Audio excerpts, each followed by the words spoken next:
Okay friends, now let us do a very important topic. Let us see about the procedure to form a company. Right? नया company को form करने का कौन सा procedure follow करना है. Procedure means steps, तरीका. तो we can divide into two parts. Number one is the promotion part, right, and number two the procedural part, means certificate of incorporation obtain करने का जो तरीका पार्ट है वो, right. यानी देखो basically before starting the company हमें ये करना पड़ेगा स्टार्टिंग में. और again same thing follow this by, इसके बाद हम ये फॉलो करेंगे, हम इनकॉर्पोरेशन का सर्टिफिकेट ऑब्टेन करेंगे. एक बार सर्टिफिकेट हो गया, बाद में हम कंपनी को चालू कर पाएंगे. यानी see we can divide into planning followed by certification followed by operation means opening, right. So company को चालू करने से पहले आपको उसके बारे में प्लानिंग करना पड़ेगा, और बाद में आपको जो रिक्वायर्ड सर्टिफिकेशन है वो आपको ऑब्टेन करना पड़ेगा, परमिशन लेने पड़ेंगे, और उसके बाद ही आप ऑपरेट कर पाएंगे. So under promotion we talk of the idea, primary and detail investigation, mobilizing resources and financial arrangement. Let's talk of these four. So promotion की बात करें, the idea to bring a company into being, यानी company को खड़ा करना, and to make preparations for the same comes under promotion. ये जो idea का जो एग्जीक्यूटर है, जिसको आइडिया आया, राइट, कंपनी को प्रमोट करने के लिए, उसको हम प्रोमोटर बोलते हैं. यानी कंपनी को चालू करने के लिए जिसका आइडिया आया, he is called the promoter. Now the following points promoter को ख्याल रखना पड़ेगा. तो very first is the idea itself. The idea of the formation of company, right. तो idea, see the idea arises in the mind of the promoter और promoters, right. So he considers to promote a company. और company को क्यों promote करना? May be कोई research किया है, right, या कोई नया प्रोडक्ट वो लाना चाहता है, तो उसको रिसर्च को इम्प्लीमेंट करने के लिए, या कोई मार्केट में नया प्रोडक्ट को लॉन्च करने के लिए, right, he will promote a company. तो promotion is the brain child of the promoter. यानी प्रमोशन जो है वो प्रोमोटर का दिमाग से निकला हुआ आइडिया है ना, तो उसका बच्चा हुआ ना. अभी आइडिया तो आया, बट आइडिया तो बहुत सारे आते. अब एवरी डे आप you may get so many brilliant ideas. Ideas तो बहुत आते हैं, लेकिन every brilliant idea may not be fruitful idea, right. हम बोलते हैं कि देखो idea should be economically viable. नहीं तो मैंने वर्ड क्या लिखता हूं, it should be economically viable. Viable means ये इकोनॉमिकली साउंड होना चाहिए, ताकि प्रॉफिट का गोल हम अचीव कर सके. सो प्रॉफिटेबल करने के लिए आपको इन्वेस्टिगेशन करना पड़ेगा ना. So we have a primary first investigation और बाद में detailed investigation. Means after having idea of promotion of company, the promoter has to undertake business oriented empirical scrutiny. Means again number based, empirical means number based, scrutiny means उसको study करना पड़ेगा in the direction of implementation. Example से selection of business location, कहाँ पे business करेगा, profitability, ये सब उसको इवेल्युएट करना पड़ेगा. And after this primary test, this is the pilot project, और after primary test a detailed analytical evaluation is essential. उसमें कितना कैपिटल चाहिएगा, रॉ मटेरियल कहाँ से आएगा, कहाँ से लेंगे, कितने में पड़ेगा, प्रोडक्ट का डिमांड क्या होगा, इक्विपमेंट्स कौन सा लेंगे, कैसे ट्रांसपोर्ट अरेंज करेंगे, all this have to be collected. और ये सब मिला के we have to, the business plan will have to be prepared. तो प्रोमोटर एक पूरा बिजनेस प्लान प्रिपेयर करेगा, और ये बिजनेस प्लान में पूरा प्रोसेस का इन्वेस्टिगेशन शामिल होगा, और ये बिजनेस प्लान से ही आइडिया आएगा कि वो बिजनेस प्रॉफिटेबल करना हो या प्रॉफिटेबल कर सकते कि नहीं। इसमें उसका स्वॉट एनालिसिस होगा, स्ट्रेंथ, वीकनेस, अपॉर्चुनिटी, थ्रेट्स, वो सब इसमें आ जाएगा। Once this is okay, one लगता है कि या ये बिजनेस वायबल है, ये चल सकता है, तो बाद में आप रिसोर्स का मोबिलाइजेशन कैसे, कहाँ से करना, रिसोर्सों को कहाँ से लाना, नेट वो चालू होगा। यानी promoter will enter into contracts to obtain land, to obtain raw material, machinery, services, right, because अभी उसको इम्प्लीमेंट करना है प्रोजेक्ट को अपना, और इसके लिए उसको फाइनेंस का अरेंजमेंट करना पड़ेगा। तो again you have to consider कि कहाँ से और कैसे, from where and how capital procure करना, कैपिटल ऑब्टेन करना, बिकॉज कैपिटल आएगा तो इक्विपमेंट्स और एसेट्स ला पाएगा ना, right. So capital will help bring the equipments and assets. So newly establish company अगर होगा तो वो शेयर इशू करके अपना कैपिटल रेज करेगा। ऑलरेडी एग्जिस्टिंग कंपनी है तो उसके पास जो कॉपर्स होगा, जो प्रॉफिट्स होगा, जो सेविंग होगा, उसमें से नया कंपनी में इन्वेस्ट करेगा, right.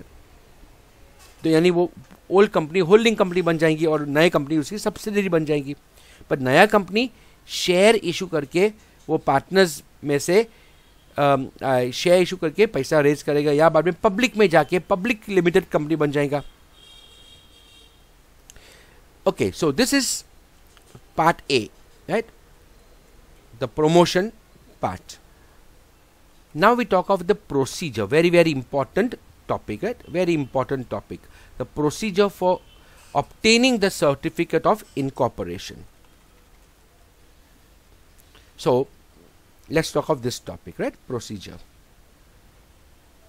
So certificate of incorporation is to be obtained, this certificate, right, from the registrar of companies to start the company. और उसके लिए following documents are to be prepared and submitted before the registrar of companies to obtain this certificate.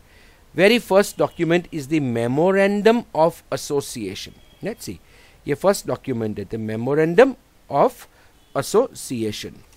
और ये जो document है वो basic document है, इसमें कंपनी का constitution mention होगा, on which the building of the company is constructed. यानी कंपनी का पूरा अस्तित्व ये डॉक्यूमेंट के बेस पे ही होगा. The provision of these following clauses are compulsory in the memorandum. तो मेमोरेंडम में और भी सारे काफ़ी चीज़ होगा, लेकिन ये compulsory. Number 1, the name clause. A public company with limited liability by the share has to insert the word limited, right. Public company हो तो सिर्फ लिमिटेड नाम लगाएंगे. लाइक हमने कल आगे के वीडियो में लिखा था कि एटलस इंडस्ट्रीज लिमिटेड और एटलस कॉरपोरेशन लिमिटेड, यानी वो पब्लिक कंपनी है. और प्राइवेट कंपनी अगर हो जिसकी लायबिलिटी लिमिटेड है by share, has to insert the words private limited. तो जिसके शेयर ओपन मार्केट में होगा उसको सिर्फ लिमिटेड यूज़ करना है, और जिसके शेयर्स प्राइवेटली हेल्ड है, 2 से 200 मेंबर के बीच में वो शेयर्स हेल्ड है, तो उसको हम प्राइवेट लिमिटेड कंपनी बोलेंगे at the end of its name, right. Company, दूसरा चीज़ है, company can not adopt a name which resembles that of other company registered in India और which is detrimental, means harmful to national interest. Country का national interest को harm करे ऐसा नाम नहीं हो सकता है. और कोई और ऑलरेडी कंपनी है उसके नाम पे नहीं. लाइक लेट अस से टाटा एक ऑलरेडी कंपनी है, राइट. तो लेट्स से टाटा स्टील ले लो, कोई एक्चुअल को भी ले लो, right. Now I can not start a company name Tata. Let's say मेरे कंप्यूटर में घुसा मैं, right. I want to sell computer software, तो आई कैन नॉट से टाटा सॉफ्टवेयर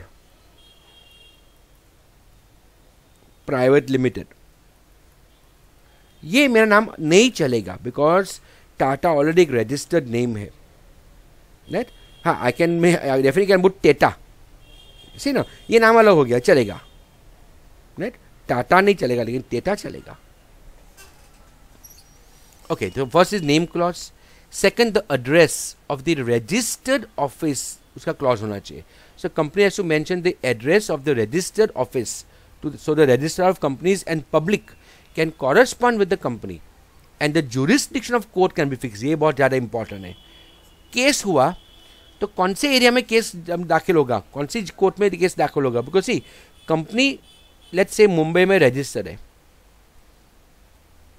कंपनी का रजिस्ट्रेशन मुंबई में हुआ और कंपनी के तो 10 ब्रांच है, पूरे इंडिया में 10 अलग अलग ब्रांच है.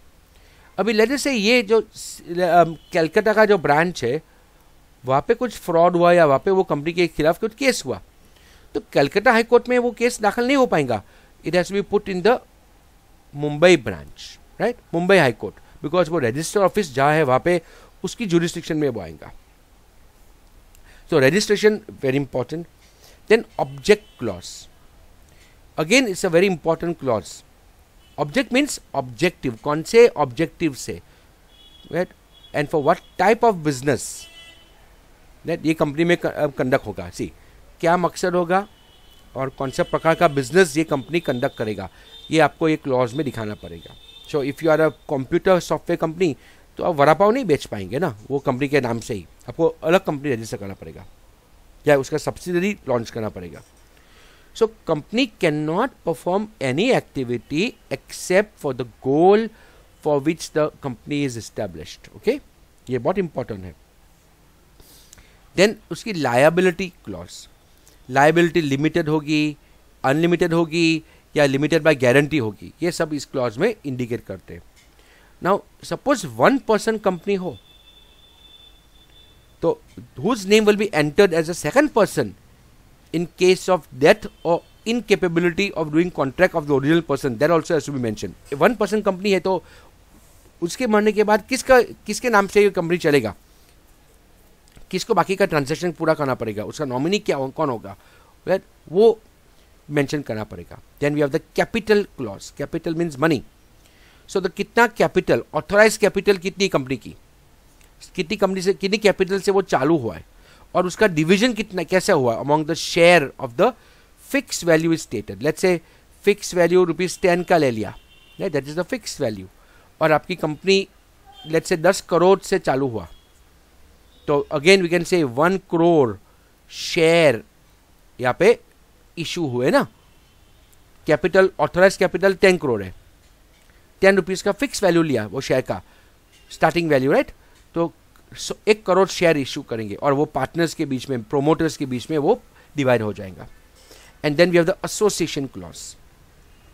Minimum 7 members in a public company. देखो पब्लिक कंपनी हो तो minimum 7 members and minimum 2 members in a private company have to give a statement with their signature stating that they desire to establish a company. तो company को चालू करने के लिए public company में 7 मेंबर चाहिएगा मिनिमम एंड प्राइवेट कंपनी में 2 member कम से कम चाहिएगा. Okay, so once this memorandum of association that has been prepared, then we prepare a second document called the Articles of Association. See, दोनों अलग है, memorandum और articles. Article of Association is a document determining the rules of internal administration. ये याद रखना, internal administration of the company. देखो memorandum outside के लिए है, आपको पूरे पब्लिक को इन्फॉर्म करने के लिए, दुनिया को इन्फॉर्म करने के लिए आपका जो इंफॉर्मेशन देना है उसको मेमोरेंडम ऑफ एसोसिएशन में हम लेते हैं, right, MOA. And article of association में इंटरनल एडमिनिस्ट्रेशन के लिए कौन से रूल्स आप डिटरमाइन करेंगे. So rules for the administration of the company are mentioned in the articles within the boundary of the memorandum. देखो मेमोरेंडम के हिसाब से ही आप आर्टिकल नक्की करेंगे. It will include right of the members, share का इंस्टॉलमेंट, शेयर को फोरफीचर. शेयर फोरफीचर मीन्स अगर मेंबर को अपना शेयर दे देना है कंपनी को वापस तो कौन से तरीके से दे पाएगा, क्या वैल्यू मिलेगा उसको, powers of the board of directors etcetera. तो ये जो दोनों चीज़ है, the memorandum of association and the articles of association, ये दोनों चीज they become public documents after their registration. याद रखना कि कंपनी के रजिस्ट्रेशन करने के बाद रजिस्ट्रार के पास ये दोनों चीज मेमोरेंडम और आर्टिकल्स आपको जमा करेंगे और वो पब्लिक डॉक्यूमेंट्स बन जाएंगे, यानी कोई भी आदमी वो देख पाएगा। उसको सिर्फ एक पर्टिकुलर वेबसाइट पे जाके आपको वो कंपनीज के डिटेल्स आपको लेनी है तो आप आराम से वापस ओपन सोर्स हो जाएगा, वो पब्लिक डॉक्यूमेंट बन जाएगा, वो सीक्रेट नहीं रहेगा। The third thing that has to be kept is the list of the directors. The list of persons who are ready to work as directors is to be registered before the registrar of companies along with their name, address, age, business, nationality। और एक चीज अभी है कि minimum one member that has to be a female director in the board of directors, यानी एक तो female होना ही चाहिए एक डायरेक्टर में, बोर्ड ऑफ डायरेक्टर्स में कम से कम एक फीमेल होना चाहिए। Then a written consent of directors is necessary, because आपने किसी का नाम दे दिया और उसको मालूम ही नहीं है तो नहीं चलेगा ना। तो those persons whose names are mentioned as directors have to give a written consent that they are ready to work as directors. उनका एफिडेविट करना पड़ेगा, दैट्स कॉल्ड एन एफिडेविट, और वो सबमिट करना पड़ेगा। Then declaration of interest in other company. अगर directors of the company जो है या मैनेजर या सेक्रेटरी और सब्सक्राइबर उनका कोई अदर कंपनी में इंटरेस्ट हो, मीन्स इंटरेस्ट मीन्स होल्डिंग है, शेयर होल्डिंग है, शेयर होल्डिंग। इंटरेस्ट मीन्स अब इच्छा नहीं है, यहाँ पे शेयर होल्डिंग, तो they have to file a statement regarding that कि वो कौन सी कंपनी में वो, बिकॉज सी वो भी है ना कि अगर कंपनी एक्स के सामने में कंपनी वाई खोल रहा हो, अभी कंपनी एक्स का जो डायरेक्टर है वही कंपनी वाई में डायरेक्टर होगा और वो कंपनी दोनों राइवल्स है तो प्रॉब्लम आएगा ना। How can you have the same director of competitor ना, तो यहाँ पे नहीं चलेगा ना। तो this person will have to declare कि इस ये कंपनी मीन्स कि उसका कोई राइवल के साथ कोई उसका संबंध नहीं है, बिकॉज वरना वो how can you do justice to both companies two rivals है। Then a statement of fulfilment of the provision of law, means a statement in the prescribed form is to be registered before the registrar stating that all the above legal provisions have been fulfilled for the incorporation of company। तो ये सब हो गया। अब उसके बाद necessary registration fees are to be paid along with the above documents। तो fees पे करने के बाद अब आप सबमिट करेंगे। अब registrar of companies, right, will scrutinize, means will check. So after the scrutiny of the above documents, the registrar of company will record, or he will records in the book of companies if the documents are found satisfactory। यानी देखो registrar of companies अपनी book of companies में company का नाम record कर देगा और आपको कंपनी का सिन नंबर मिल जाएगा। यानी the registrar now issues a certificate of incorporation after completing this procedure। So we have ultimately we get the certificate of formation, incorporation, company has now been formed, and the date which is stated in the certificate of incorporation is considered as the date of commencement of the company। जिस दिन का certificate मिला वही दिन आपकी company पैदा हुई, right. वो आगे का तो डिलीवरी प्रेगनेंसी था ना, ये सब प्रिपरेशन आगे का प्रेगनेंसी का प्रिपरेशन है। डिलीवरी तो यही हुआ ना ये दिन का, यानी बर्थ का दिन ये है ना। The day the certificate is issued is the date of the birth of the company और कमेंसमेंट ऑफ कंपनी। और along with the issue of the certificate of incorporation, the register of companies also allot the corporate identification number, CIN number to the company. ये unique number होगा। CIN number is a unique number, right, और किसी के पास ये number नहीं होगा। This becomes the identity of the company and it is mention in the certificate of incorporation. किसी को भी कंपनी के बारे में जानना हो तो ये सिन नंबर से ही पता चल जाएगा ना। सिन नंबर को आप सर्च इंजन में डालेंगे, रजिस्टर ऑफ कंपनीज के का जो लिस्ट है उसमें लाखों कंपनीज होगी ना पूरी इंडिया में। तो लाखों कंपनीज का आपको जाना हो तो या तो नाम से जानो या सिन नंबर डाल दो और सिन नंबर से पूरी कंपनी की कुंडली निकल जाएंगी। So company has to preserve ना, अभी ये डॉक्यूमेंट्स जो भी मिला उसको प्रिजर्व करना पड़ेगा. Has to preserve the original documents and the statement of information at its registered office. देखो कहाँ पे, रजिस्टर्ड ऑफिस में ही करना पड़ेगा. Till the winding up of company, जब तक कंपनी चालू है तब तक रखना पड़ेगा. जब तक कंपनी को वाइंड करेंगे तब तक आपको ये सब डॉक्यूमेंट्स रखना पड़ेगा. और वहाँ पे कहाँ पे, कंपनी का रजिस्टर्ड ऑफिस में. So after completing this procedure only then the private company can start the business. ये प्राइवेट कंपनी की हो गए. पब्लिक कंपनी का तो बाकी है अभी भी, बिकॉज पब्लिक कंपनी को तो शेयर लेना है ना, पब्लिक से शेयर लेना है. तो while public company can now allot the shares after fulfilling the condition of minimum subscription through the issue of prospectus. ये हम कुछ आगे का टॉपिक्स में देखेंगे, not in this chapter. In some other chapter we'll see how public company will now incorporate itself, get values, right, get a share, यानी public से कैसा वो पैसा ले पाएंगी. तो this completes the entire process of incorporation. Okay, now in the subsequent videos we'll talk of the differences only, right, partnership and company का difference and अलग अलग टाइप का डिफरेंसेस देख के ये चैप्टर को हम ओवर करेंगे. ओके फ्रेंड्स, तो दिस इज नाउ ओवर. ये वापिस देख लेना, ये बहुत इंपॉर्टेंट और एवरी पॉइंट आपको आना चाहिए.